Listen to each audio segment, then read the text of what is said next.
Welcome to Valor Conversations. I'm your host, Jay Trainer. Valor Conversations is powered by CSB Ministries and is the official podcast of Christian Service Brigade. For more information, please visit csbministries.org. And now, on with the show. Joining me today is Mike Young, who is the founder and director of Noble Warriors. He's been involved with the National Coalition of Men's Ministries. Am I getting that right, Mike? Yes, National Coalition of Ministries to Men. Ministries to Men, okay. Yeah. He's been involved with that, serving in the past in the capacity as president. And Mike, you have a real passion, a real drive for wanting to see men lead the church, men be equipped to invest in other men. Maybe why don't you share a little bit about how you got started with Noble Warriors and kind of what led you to have that passion? How did the Lord kind of align that and put that together for you? Yeah, it's a bit of a lengthy story, so I'll give you a short version of it. I tell you, I remember in college and even in high school looking around, and one of the things that I noticed was that I saw a lot of godly girls that were looking for guys, and I looked around and there just weren't many good guys out there. And it's strange. I remember even then thinking, wow, this is a problem. And so then I moved on and I started teaching at the high school level, was an administrator, and got married, met my wife at Christian camp where we worked together. As a matter of fact, even that whole story, there were 6 summer missionaries assigned to this particular camp. And I know you do a lot of summer camp stuff. So there were 6 college student summer missionaries assigned to this camp. 5 of them were females and 1 of them was a guy, and that was me. And so, so it was a fun atmosphere for me, quite honestly. And I ended up starting to date my wife. We got married, and then our first child was a boy. And I just remember wanting to raise godly young men, not just have good boys, but raise them to be men of God that would have a passion for him and pursue him and live life as godly men. And so just some of those elements kind of set the tone for this. And so then I told you I was a teacher. I coached football and soccer when I was a teacher, and then I was a high school administrator. I left that and moved into a family business building houses. So I was in the construction industry. And toward the end of a season in construction, I just began to feel that this is not what God made me for. And there's a whole series of stories involving the NCMM and some key guys. But ultimately, I felt called to this mission and ministry of investing in men, helping them to walk with Christ and lead well. And so I look back and coaching and teaching and serving as an administrator and working construction, all of that was God's training ground to prepare me to invest in men as a lifetime calling in ministry, not just my own sons, but other men. So that's kind of the story. Well, that's really neat how, again, the Lord puts these things, puts these people, puts these circumstances in our lives to guide us, to lead us, and trusting us with making the correct decisions according to his will, which is really cool. But as you point out, there were certainly a lot of men that were invested in your life in the past leading up to now. Who are some of those men in the past, and maybe who are some of those men today that have continued to invest in their lives at this point in time? Yeah, so that's interesting. You know, I accepted Christ as my Savior, became a believer, was saved, however you want to say that, at the age of 13. Participated in high school youth group, and then in college, I was involved in a collegiate ministry, very active there, led and all this stuff. Was involved in churches. I mean, there were 2 guys on my hall when I started college that got up on Sunday morning and went to church, and I was one of them. And so I've always been connected to the church. But to be honest with you, there were a lot of folks who were willing to let me serve, but I had never been discipled until I was probably in my early 30s. We had moved to Richmond, and I started the construction work in the family business. And again, I've been active in the local church, been leading in the local church, been serving and investing. But and people were friendly toward me, and I went to events and taught. but I had never had someone say, hey, I would like to walk beside you and help you grow personally and spiritually. And so the first one who did that was a pastor at a church. He was an interim pastor of the church Stacy and I started attending when we moved to Richmond. His name was Kerry Bates. And Kerry was just, as a matter of fact, I saw a message from him on Facebook yesterday. He just was a guy who lived to disciple men. And so he invited myself and some other guys to go through a curriculum called Master Life. It's a pretty old school curriculum, quite honestly, but he said it's a great tool.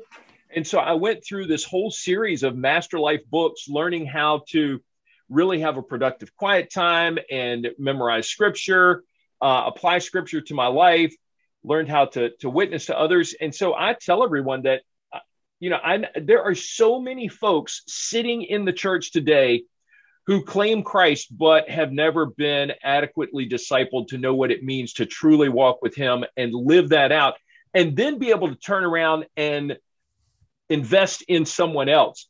And so Kerry was a linchpin in that. And then there've been some other guys, some peers.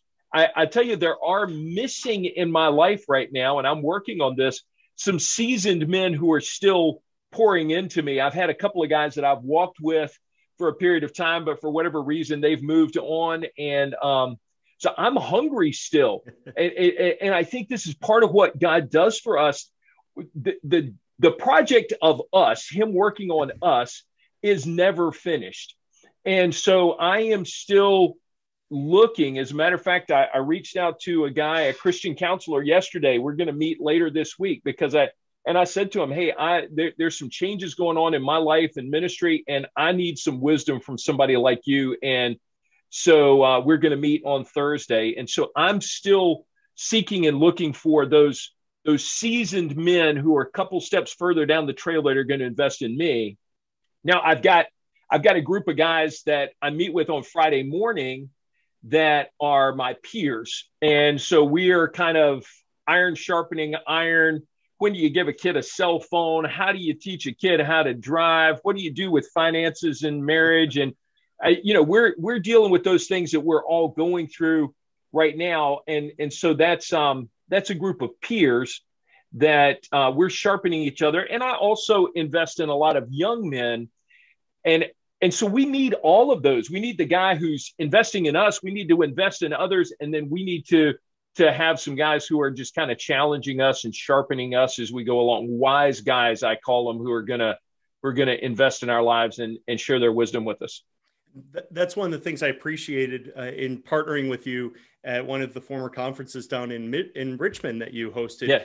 I remember you sharing on stage about the importance of the older, wiser sage that has been through it. And I believe, I don't know if it was your dad or somebody else that was presenting the grandparenting workshop for you in that conference. But man, you spoke with passion about the importance of that and not neglecting the older age group of men, those that, again, are more life experienced, and wiser, that have gone through different life experiences and whatnot. So I appreciate you sharing that.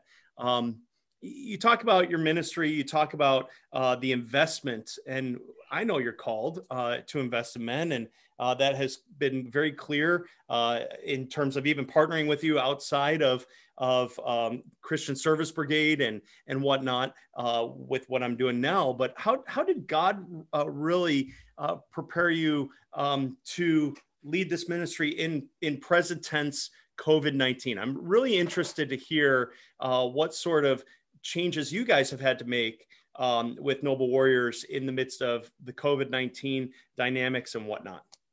Yeah, that's an awesome question. And so you're very familiar with our conference ministry because CSB hosts their own conferences. You've spoken at some of ours. And so doing conferences is a portion of what Noble Warriors does. It is a very visible opportunity for us to develop relationships and make connections, and then leverage those connections throughout the rest of the year to really coach and serve and consult with local churches on this issue and this gap in discipling men. So when the conferences go away, it takes away a real catalyzing portion of our ministry. And so I'm restating what you already know. So then we had to figure out, what are we going to do? And so two things that we worked on. One was we started a podcast, which is what you and I are doing right here. We just knew that, hey, it would give us a way to connect with folks. People have a little bit more margin.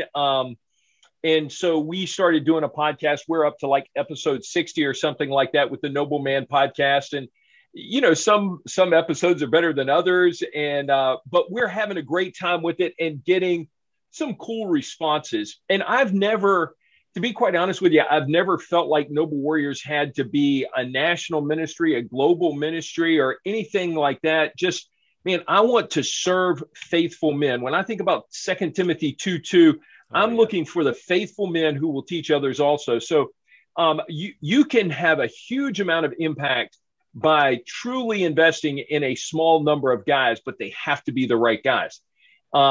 So we launched the podcast, and like I said, we've had a good time with that. We've tried to continue to maintain relationships with churches and stay connected, but it's been challenging. And so the other thing that we did, we knew that guys were hungry to get together. There's just something about men who are part of the kingdom gathering together to worship together, to be challenged, to be encouraged.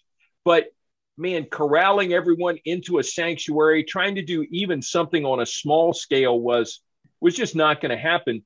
So we came up with this idea. We didn't even know what to call it for the longest time. And then some guys said, well, let's call it a tailgate. So we do what's called the Noble Man Tailgate. And it's an outdoor event. Generally they start at 6. So guys come out with grills or whatever. Sometimes they order pizza. They eat together outside, just like you're tailgating at a football game. They eat together outside with the men of their church. Sometimes there's some commingling, cornhole, and that sort of stuff. And then from 7 to 8:30. From 6 to 7, we do the meal. And then from 7 to 8:30, we do the program. So a 90-minute program that's outside, 2 speakers who get a very quick message, about 4 worship songs, but it's all outdoors, plenty of room for guys to get away from each other, the whole social distancing thing. And that has been a really cool asset for us as well. It's allowed us to be visible in the community, to make some relationships, and to serve the need that the guys feel to meet with other men from the kingdom. So that's part of what we've done. And so you may ask about those. I will tell you, our most popular podcast was the very first one that we did. And it's kind of ironic. That's got the most listens. Obviously, it's been up longer. But that podcast was just me talking, and it was 3 L's for making it through COVID. And it said that we need to lament, we need to listen, and we need to lead. And so as men, man, the losses are piling up still from COVID. I've got kids that didn't get to have prom and graduation and training and all the stuff that they were expecting. So we need to lament. We need to listen to the grief that others are feeling. And then we need to lead through that. So what are we going to do? How are we going to lead through COVID? And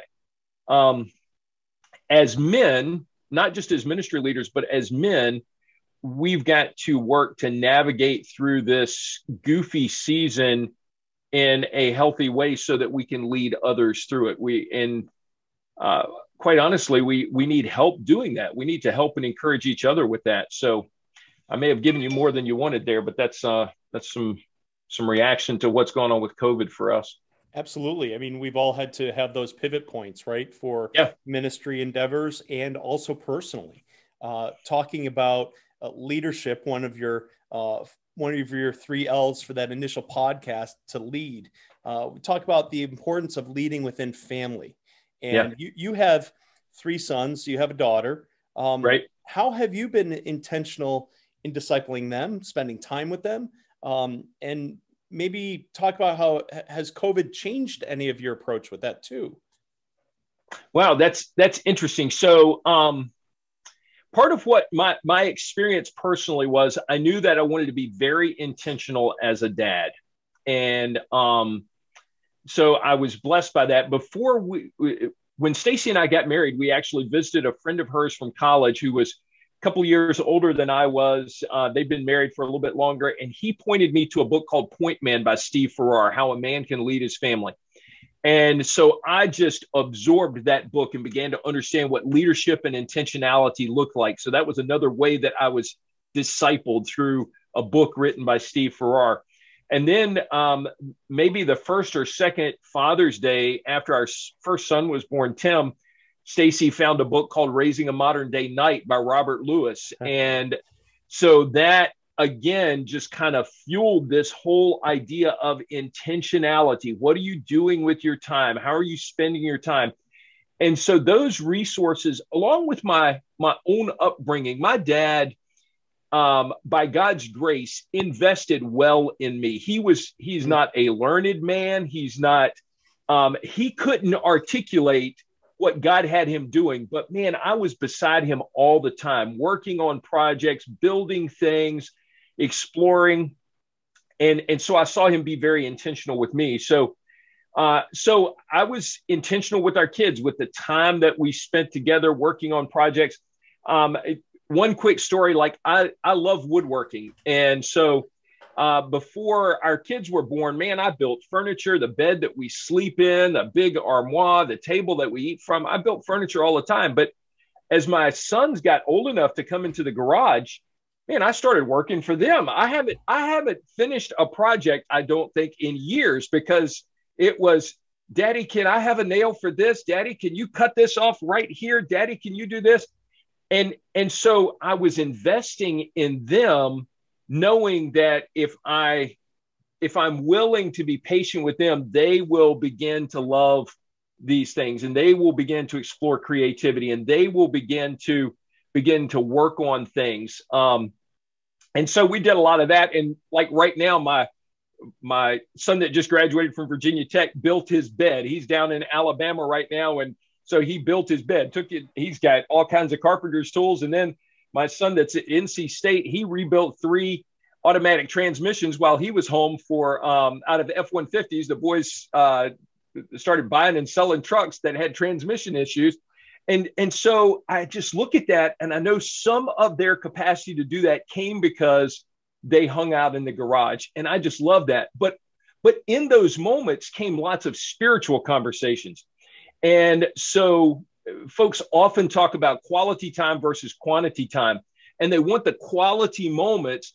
But what you don't understand, what most people miss, is that the quality moment cannot be predicted. You don't know when the quality moment is going to come. And so you have to spend the quality time in order to be ready for the quality moment where you're going to be able to have a spiritual conversation. And so just being intentional, spending time. I could tell you stories about taking my sons and my daughter each on a father-son, father-daughter mission trip halfway around the world, and just kind of helping them see God is big, and we're worshiping the same God on this side of the world that we worship on that side of the world. And look at these people. We don't even understand their language, but we can see on their faces and in their hearts that they love Jesus, and that's all they have. So it just created opportunities for conversations. And another thing that I did with my sons, Hannah has not left home yet, but the year before they left, I bought a Bible, just a straight up ESV Bible. And as I read that Bible for the year before they left, I made notes in it to them. And it's so cool that sometimes one of my sons will say, Dad, I read such a passage today, and there was a note in it to me from you when you read this passage, thinking of me. And so it's that type of intentionality that has created opportunities for just wonderful conversations, even now, about spiritual growth with our sons. Last weekend, my youngest son and I spent a couple of days up in West Virginia on a family farm, and just fantastic conversations about what God's teaching him even now. And I think every dad wants those, But what we miss is that you start creating the environment where those conversations can take place when they're 3 and 4 years old and they're saying, Daddy, will you do this? Kneeling by their bed, praying with them. And so you make those investments early so that you can reap the fruit of that down the road. And my kids are, they would line up and tell you all the things I screwed up. They're wonderful critics, but we do delight in those moments where we have those great conversations. That's fantastic. And you talk about the garage, a place, the environment, the atmosphere, the intentionality that's behind it. You also have kind of spearheaded a project called the Manger Build. Why don't you share a little bit about what that entails for our listeners who aren't familiar with this, and what opportunities that promotes inside the garage or wherever that project can take place? Yeah, it's fun that you bring that up because that actually started in the garage. It's really cool. I wanted to, again, trying to be intentional. At Christmas time, I wanted to keep Christ in front of Christmas for our family. And so we just started a family tradition. I was working construction at the time when the kids were little, and we'd go out in the garage and build a manger every year. And so I just took whatever wood was available, built a manger with them to put in front of the Christmas tree. And so our Christmas tree, ever since the kids were little, has always had a manger in front of the Christmas tree big enough to put a baby in. And so I was a few years into doing that, and I had started the ministry of Noble Warriors. And I said, wow, this is something that's kind of cool that we do. I wonder if anyone else would be interested in doing this. And so I talked to a couple of guys. One guy said, I'll buy the material if you cut it. So I went out in the garage and I said, God, I need a design that is simple, that someone with no woodworking experience could do, something simple. And so we came up with this design. It's 10 boards and 32 nails. And most everybody can put it together pretty handily if the parts are cut and everything. And so we did this event. I reached out to some guys and I said, if I cut the parts, would you bring your kids out and build a manger with your children, a life-size manger right before Christmas? And that very first year, 21 guys came out and did it in the basement of this church. And it's, oh my goodness, it's loud, hammering and laughing, but dad's on the floor with the kids and just having a great time. And so to make a long story short, that evolved into this whole concept where churches get the information from the mangerbuild.org about how to put a team of guys together, how to cut all the wood, how to do the marketing, how to reach out. And we specifically push this to dads. I'll sometimes get pushback from single moms who say, well, what about us? There's no dad here. And there's a whole section in the instructions about don't make those moms ask what they should do.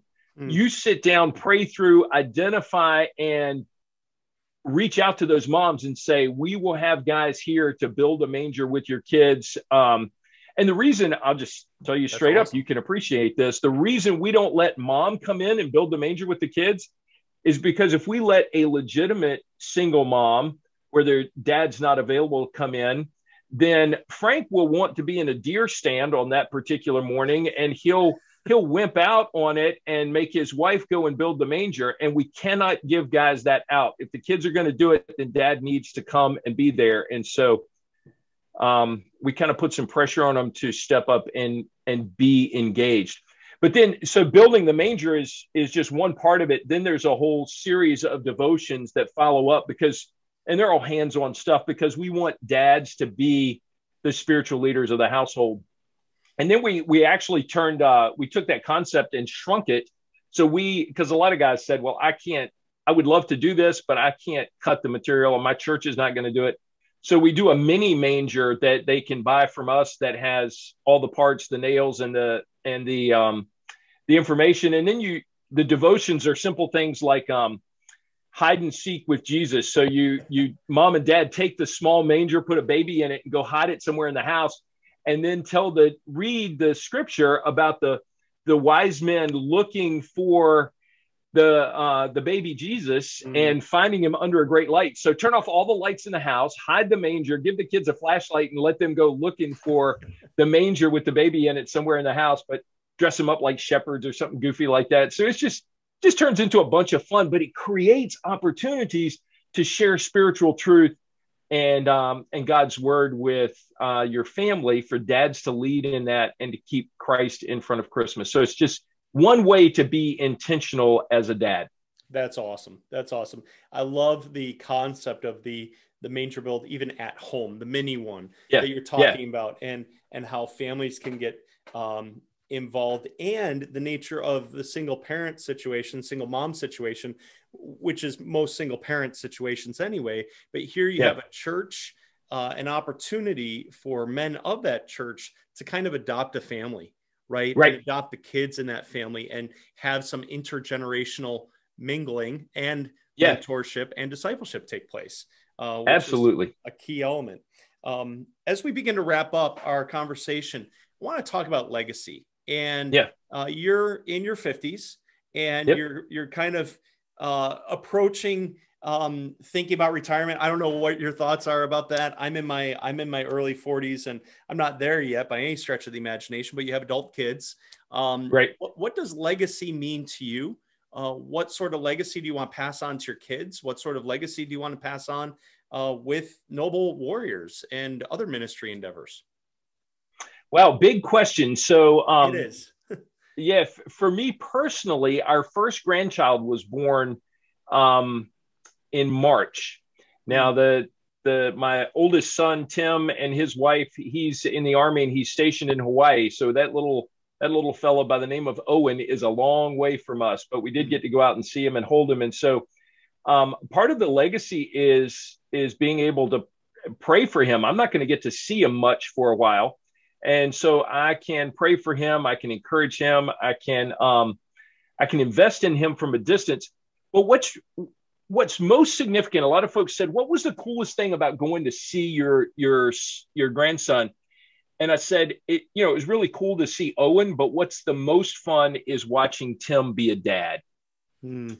And to hear him talk to his son and soothe him and call himself daddy was just awesome. And watching him care for his wife and her love him back. I'm a grandfather, but my fathering isn't done. And so I still get to invest in my son and encourage him. And I've got 2 other sons and a daughter. As a matter of fact, I took Hannah out on a daddy-daughter date yesterday, spent some time with her, just finding out what's going on. And so the legacy is still being invested in conversations, because right now, I'm not with them all the time. And so I don't speak into their lives all the time like I did when they were younger. But it sure is a privilege to pray for them, to know what's going on in their lives, to ask them questions, and to still be engaged appropriately, cheering for them, affirming them, and just being present. So that's part of the ongoing legacy. I'm reading about grandfathering. I'm watching some other guys who have done that well, and I'm trying to learn, what does that look like? But I also still have this new season for Stacy and myself where we're very close to being empty nesters. So we've got some new things to figure out. I'm actually getting ready to start a D-Min program. Here I am, 52 years old, and I'm working on a D-Min through seminary in North Carolina. And so going to be doing some research and more reading about leadership. And so that may open some new doors of opportunity for me for personal ministry, but also for Noble Warriors, because I'm certain that everything that I write about is going to have to do with men's leadership and men's discipleship. So I see there is a legacy for me in terms of ministry, continuing to invest in men, to pour myself in the lives of other men. But then for Noble Warriors, I think the key is getting my hands off of the day-to-day parts of the ministry and being satisfied that the ministry, someone stopped by yesterday to visit, a longtime friend of the ministry. And part of what I said is, I don't want Noble Warriors to be synonymous with Mike Young. So there has to be a succession plan and a transition. I don't believe that God is finished with this ministry yet. I don't think he's finished with me yet. But my board is actually even now going through a time of incredibly intense prayer and fasting about what should Noble Warriors look like. How do we envision what God has planned for a next phase of Noble Warriors?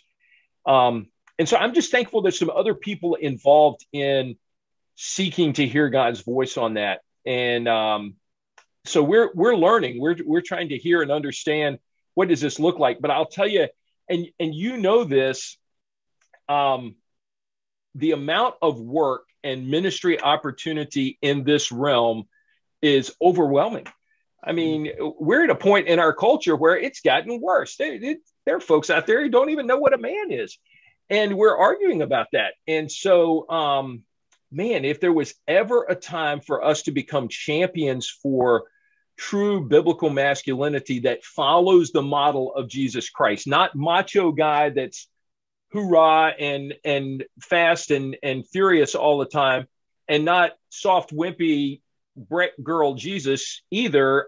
It's the right combination of those elements. And how do we show folks what that truly looks like? Because I believe that the true image of Jesus and his person is still attractive to the world. People want that manhood. They want that person in their lives. And so we know all about it. We need to be at work sharing him with the world in a winsome and credible way. So there's no shortage of work to do. We just got to figure out how to do it effectively and efficiently. Focused and intentional. That's good. Yeah. That's good. As we truly wrap up, any final thoughts that you might have for our audience? Any take-home words of wisdom, advice, or anything else that you would like to add? Yeah, I'll tell you something. I love CSB, and I love what you guys do. I love the model of investing in young boys, but I know from my friends at CSB, from Scott and Joel and so many guys, that really it takes godly men who are intentional to invest in the lives of those young boys. And so whoever's listening to this, man, I just want to encourage you to keep pouring yourselves into the lives of young men, because the only thing that God can make a man out of, contrary to some of our secular opinions out there, but the only thing that God can make a man out of is a little boy. And so we need to keep pouring ourselves into those young guys, casting vision for them, investing in them heartily. I'll tell you one more quick story. My oldest son is 25. When I was with him in Hawaii, he said, "Dad, I listened to your podcast. I pay attention to some of the stuff you're doing. And I just don't think that that Noble Warriors is designed to connect with guys like me." And so I told you that they sucker punch me all the time. And so that was a little bit of a kick to the gut.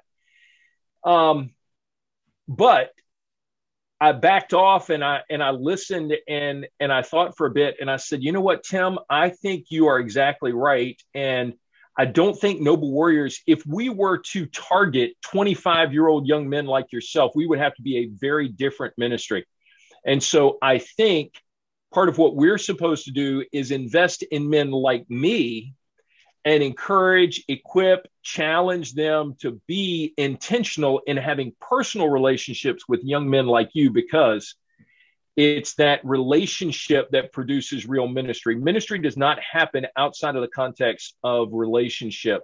So people listen to podcasts and all of this stuff, and we're happy to do them, but real ministry takes place over a cup of coffee or at a CSB meeting playing fruit basket. I mean, it's when you get to know folks and you know what their strengths are, what their weaknesses are, what their needs are, so that you can listen to them and then speak into their lives and point them to Christ. That's where the win comes. And so we want to be a champion for that along with CSB. So guys, keep investing in young men. That is a tremendous legacy. Well, listeners, there you have it. Thanks for listening. We will see you next time. Thanks for tuning into Valor Conversations with your host, Jay Trainer.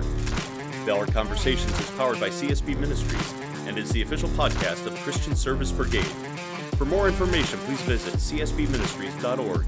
And in the meantime, stay tuned for more Valor Conversations coming your way soon.